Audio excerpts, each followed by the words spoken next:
I have no enemies. If you have enemies and you say that you have enemies, you are actively thinking that others are against you, that other people are your enemies, or that you're an enemy to yourself. I know it kind of sounds crazy to say that I have no enemies and that you have no enemies, but it goes a lot deeper than just those words alone. So, this video is going to be pretty long, probably longer than most videos. I want you guys to comment down below first before I get started on this topic about what do you think about that statement? Do you have enemies? Do you actively think that people are against you? Do you even think it's possible to not have any enemies? Um, and then, yeah, let me know what you think, but then also, too, edit your comment as well and let me know what you think after I've explained my position. Because at the end of the day, it's not about right or wrong, right? It's just about perspective, which is a big thing when it comes to this topic. I never thought that watching Vinland Saga would have such an impact on me, but it has reinforced so many of the things that I have learned in my own personal life. One of my favorite quotes from Stoicism as a whole, it goes like this. And I'm saying this off the cuff too because I have memorized this, I've read this quote so many times. I've even had it as my screensaver when I would wake up and I would read this every single morning before I start my day. So I'm pretty sure I remember it, but um, I'll say it here now. Today, I shall be met with ingratitude, jealousy, dishonesty, selfishness, and hostility, all of them due to the offender's ignorance of what is good or evil. I have seen the beauty of good and the ugliness of evil, and have recognized that the wrongdoer has a nature related to my own, so none of them can hurt me or implicate me in ugliness. We were born to work together like feet, hands, and eyes, like the two rows of teeth, upper and lower. To obstruct each other is unnatural. To feel anger at someone, to turn your back on him, these are obstructions. That quote is something that I would read every single day, because obviously, I work in the hospital and you deal with a lot of people. But even before I worked in the hospital, I used to work as a medical assistant at a pain management clinic. And you would see some of the rudest people, people who only want their pain medication, people who are only going for what they want and not recognizing that there is someone right in front of them who is trying to help them, but they believe that they're getting or I'm getting in their way, right? They actively look at me as being an enemy, as someone who is going against them.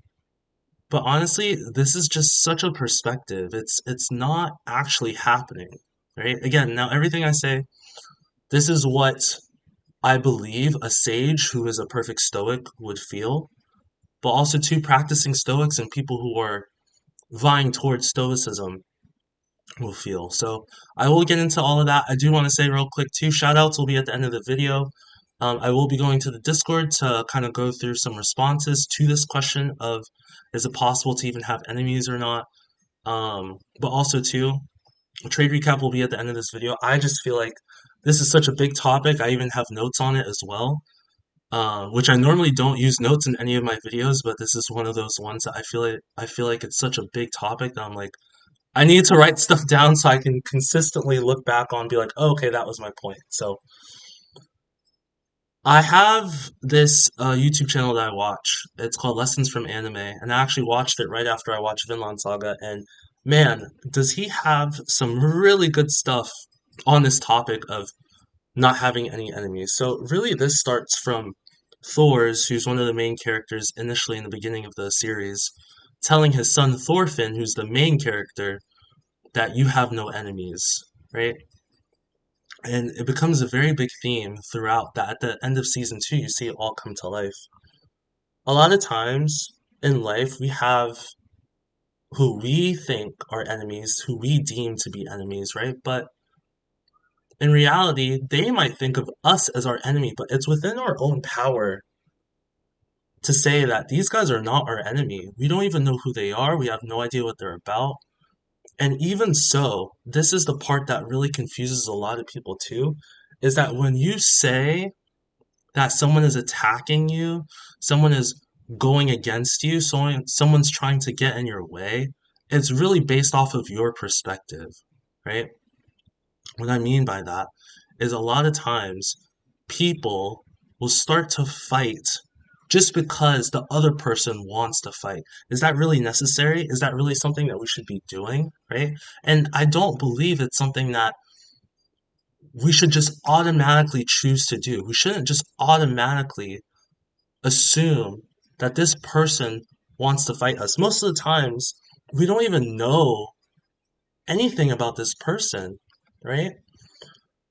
Part of Stoicism, and again, I've read a lot of Stoicism over the last 7 years or so. So there's a lot of things I've taken, there's a lot of things I've written down for this video too. One of them is that as a Stoic, when we think of someone as an enemy, from just the classical sense, it assumes that that person can hurt you, right? But really, that person is an external. The only person who can theoretically harm you is yourself. Now, that doesn't mean that you can't be killed by anyone. That doesn't mean that someone can't shoot you, right? Someone can't slap you, punch you, whatever. Of course not. But it's really talking about the mind. I'm the only person who can harm myself. If someone has called me fat, right? They said that you're fat. My thoughts and my perception to what those words that person has said is the only thing that can harm me, right? Someone saying something bad about me is me deeming it to be bad. Someone saying something good about me is me deeming it to be good, right? But that person is an external. Their thoughts and their words are an external, right? So it's neither good nor bad. It's difficult to consider someone an enemy if you think of them as an external, meaning that it is not within you. It is not something that you can control. If someone is an enemy, or you think that they're an enemy, it's your own thoughts that's considering them to be your enemy. Someone might think of you as an enemy, right? But again, at the end of the day, it is their opinion.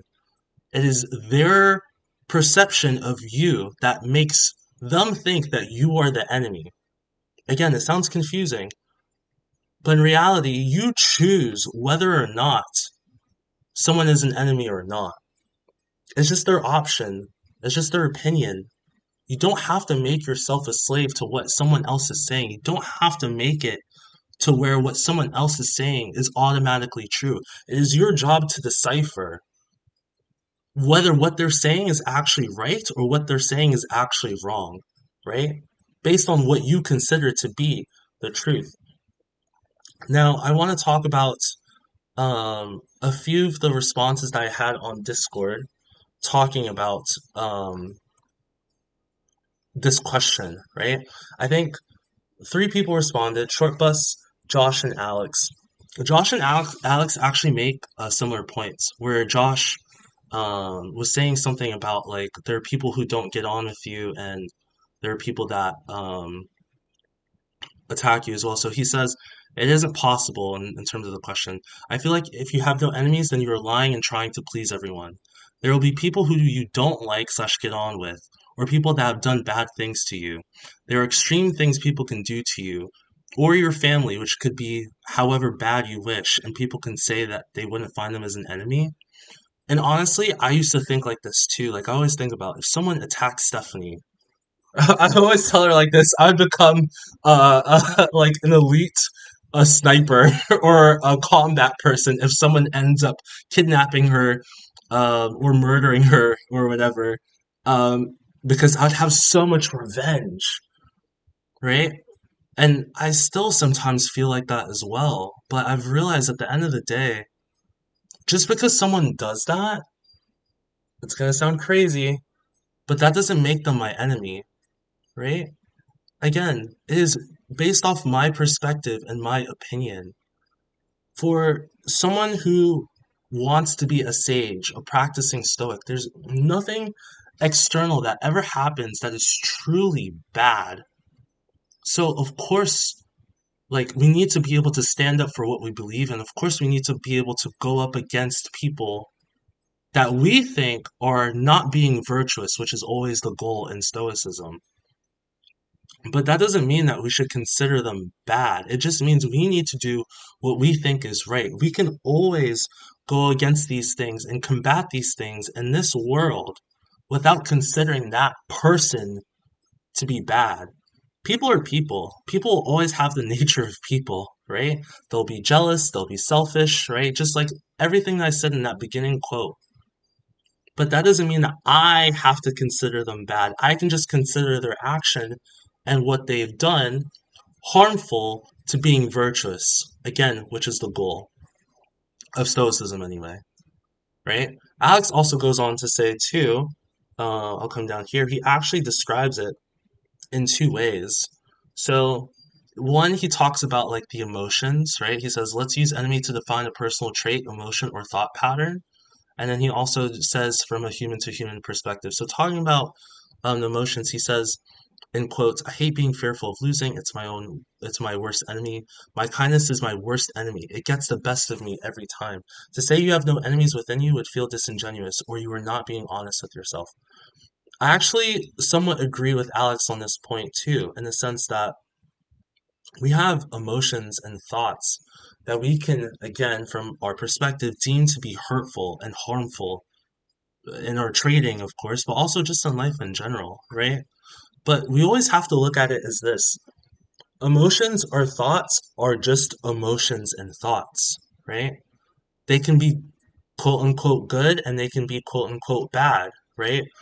But from a Stoic perspective, we are looking at it as a preferred indifferent or a dispreferred indifferent, right? Now, what does that mean exactly? I have it written down here. So basically, a preferred indifferent is preferred, meaning that you want it, but it is neither intrinsically good or evil, right? So that's where the indifferent part comes into it. But a lot of times, whenever people talk about an indifferent, they're talking about the emotional state, but it's not really meaning that, right? As a Stoic, we should try to avoid emotional attachment, but at the same time, there are certain things that we just like that makes us feel good, right? Part of that is living or eating or hanging out with people. But at the same time, too, we have to focus on the main goal, which, again, in Stoicism, it's about attaining virtue. So if these things are leading us to do wrong, then it's harming our goal of attaining virtue. If these things are leading us to attain virtue, then we should continue doing them. But again, it's not a bad or a good thing, right? There's certain times where people believe so much in whatever they believe in that they would rather die than continue to live living in a fake way, right? Most people consider death to be bad, but that doesn't mean that it's always bad. Does that make sense? It's the same thing with our thoughts and our emotions too. These things, again, from a Stoic perspective, cannot be considered as enemies. They are just preferred indifference and dispreferred indifference, right? Again, talking about the human perspective too, Alex goes on to say, using your YouTube channel, which is this YouTube channel, um, for an example, you care about every subscriber and person who comments on your videos with no ill feelings towards them. You technically don't have any enemies from your perspective, but what happens when a person watches one of your videos, gets triggered, and targets you as an enemy? Theoretically, you unknowingly have an enemy from that person's perspective. Unless this person presents him or herself via a hateful comment or video response to get your attention, only then would you discover an enemy you never knew you had. That is true, but I still wouldn't consider them an enemy, right? But then also, too, I wouldn't be focused on a possible enemy either, right? There's so many things in this life that we've been gifted with. One of them is just being alive, being coherent, being able to speak to people. And me being able to speak to people in a positive manner, me being able to help encourage and support people, that's really all I think about. I just focus on myself. I focus on what I can do. One of the things that I learned from lessons from anime again is that when you're trying to attain such a big goal, you really just stop thinking about what other people are doing. For myself, I'm not on social media. I have a Twitter and a Blue Sky for trading. I have my own personal Twitter as well, Instagram, but I never go on those things. I'm just so focused on myself. And when we waste our time thinking about what other people could be thinking about us, what other people could be saying about us, it really just detracts from what we have in terms of the ability to be able to give back, the ability to be able to help other people, and the ability to focus on ourselves too. It's kind of like those people who focus on gossip. When do you ever think about yourselves if you're constantly talking about what someone else is doing, what someone else is wearing, right? Even though I've been guilty of watching The Bachelor and The Bachelorette with my best friend, she likes that stuff. It doesn't really affect my life in the sense that I'm constantly thinking about what these people are doing, but I've seen that happen, right? Again, that doesn't mean that it's a inherently bad thing, but you have to figure out what your priorities are. My priority is not to think about what these people could possibly be thinking about me. It's the same thing too. People who could be thinking positive things about me as well, but never show it. I'm not even concerned about that either. It doesn't make any sense for me to focus on my energy towards things that are not in front of me, right? So that's also something I wanted to add as well is that we need to focus on ourselves. It is so easy for us to judge other people. Like whenever we first meet someone, we're obviously judging them, right? It's just a natural thing for us to do. But at the same time, too, sometimes these judgments can be led to negativity, can be led to what other people are what other people are saying, right? About us, about what we're saying about them, about all of these other things that in reality does not matter, right? If we learned to be okay with ourselves and to love ourselves more, it would actually lead to us being less hateful to others and start thinking that other people are not our enemies, right? When was the last time that you did something where you felt bad after helping someone, right? When was the last time you felt a negative emotion when you gave someone something that they really wanted? It's very difficult to think about the last time that has happened, if ever, in your lives. It's something to remember too, that if we're able to love ourselves, we're going to be a lot less hateful to others, including ourselves, right? Now, Josh did end up saying too as well. I think he did say um, there are, however many billions of people on this planet, there will be people who you just do not comprehend with at all, or people who cause you conflict in everyday life. Of course, you can avoid them, but doesn't make them not an enemy, right? I think something that's also important to remember as well, whenever talking about this topic, is again, that's just human nature, right? We can not sit here and act like, oh, I'm just going to be a pushover, or these people are just going to attack me and I'm just going to take it. No, of course, we need to be able to stand up for ourselves, right? But we need to do it in a just way.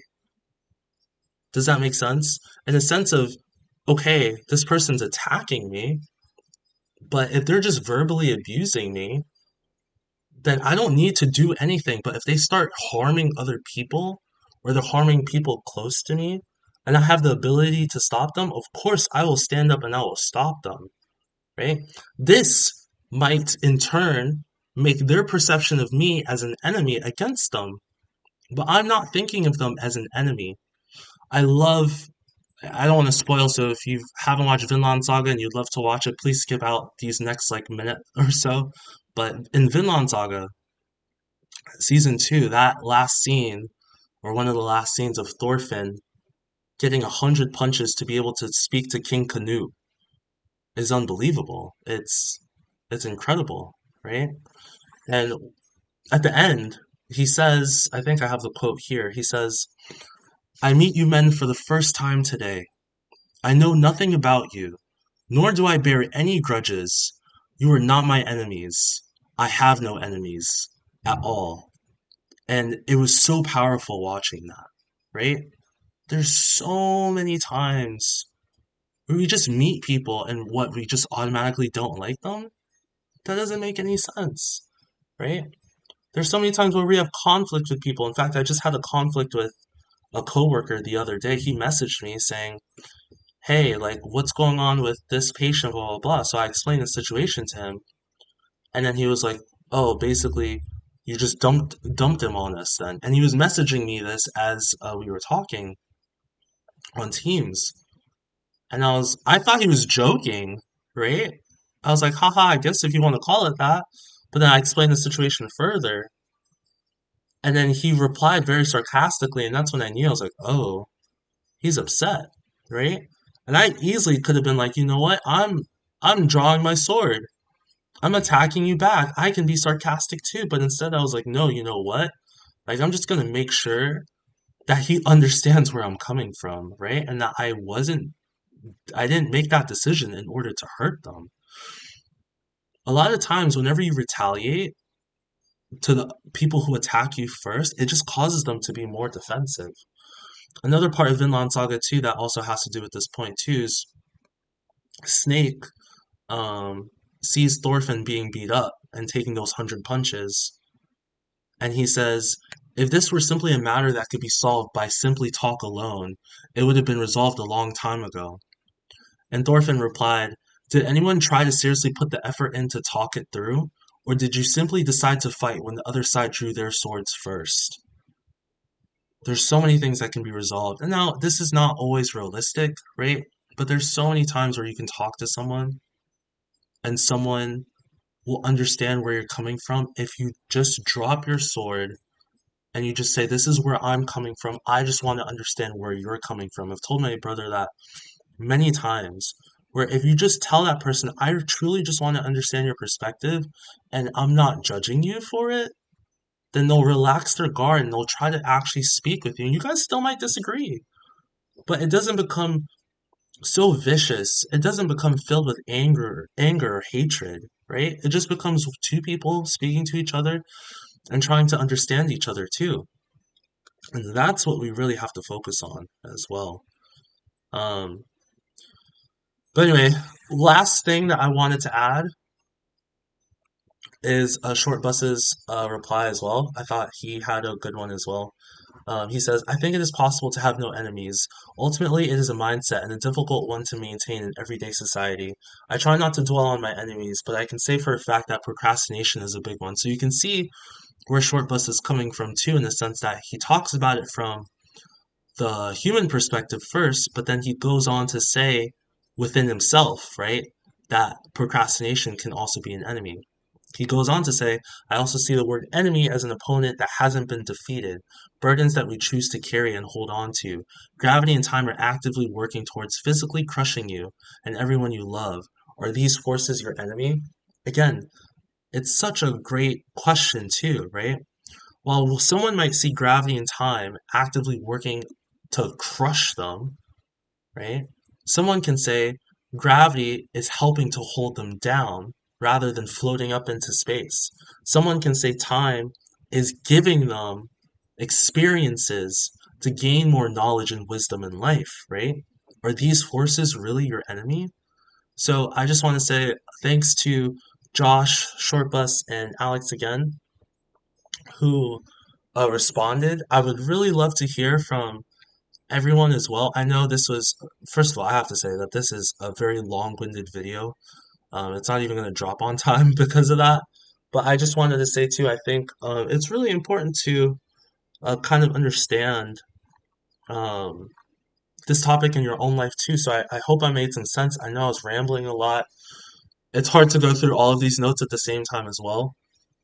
But I will finish this topic on one last quote from who I consider the GOAT of Stoicism, Epictetus, where he says this: "The chief task in life is simply this, to identify and separate matters so that I can say clearly to myself which are externals not under my control and which have to do with the choices I actually control.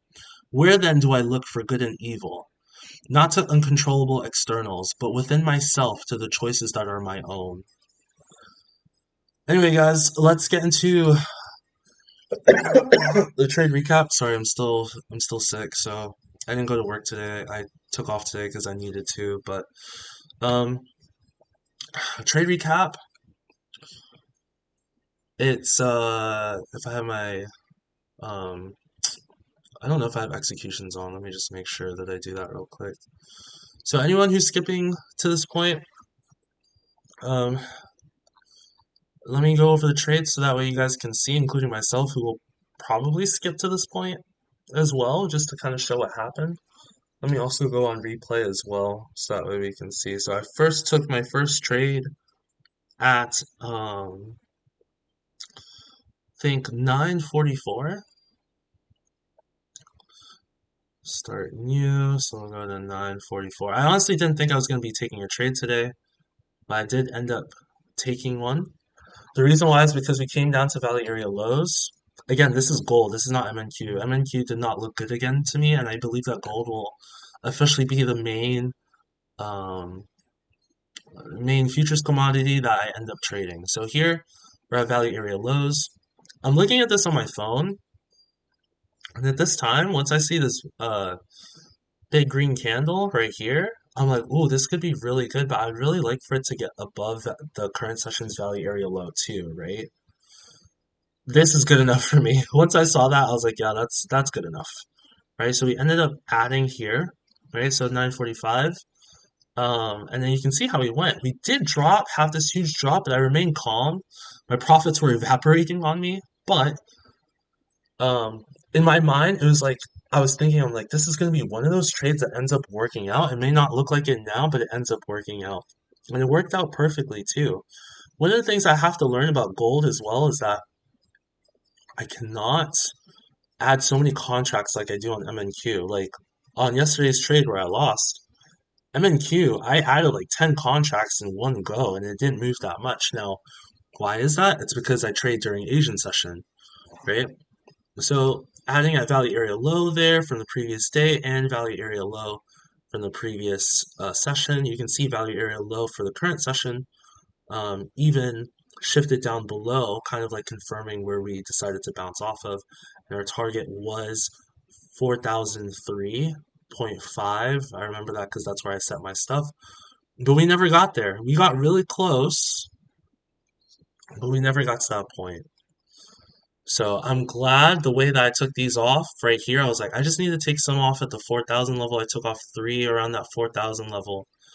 And then I trailed one just to see if we could go any further. We couldn't, and then we actually ended up falling down. So, really good trade. I'm glad that we took that, right? We were bullish coming in, but it was honestly kind of erratic. Gold is like that, so I just have to get used to those quicker moves, but those quicker moves will give you the profits that you want, right?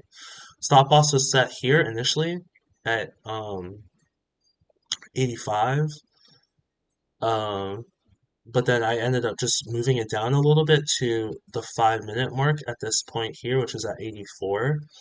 And at that point, we were under no threat, right? So good trade all in all. And again, this ends up capping off a really strong week where we had 3 winning days, 1 losing day as well, which is really good. Very happy about that. We've been trading well overall, so I'm happy. We didn't have a good day yesterday, but at the end of the day, it's really nice that we were able to bounce back today. So yeah, hopefully we can keep it up, keep it going. Hopefully we can take a payout maybe by the end of the month or so. Lastly, let's talk about um, shout outs. So shouts outs, let me see if I can scroll back real quick. So this is 10-7, 10-6, right? So um, 10-5, usually I go a week back. So Josh, nice job. I think I did this one last week too, but either way, Josh, nice job. Um, recovering from a small loss. That was last week though, so nice job.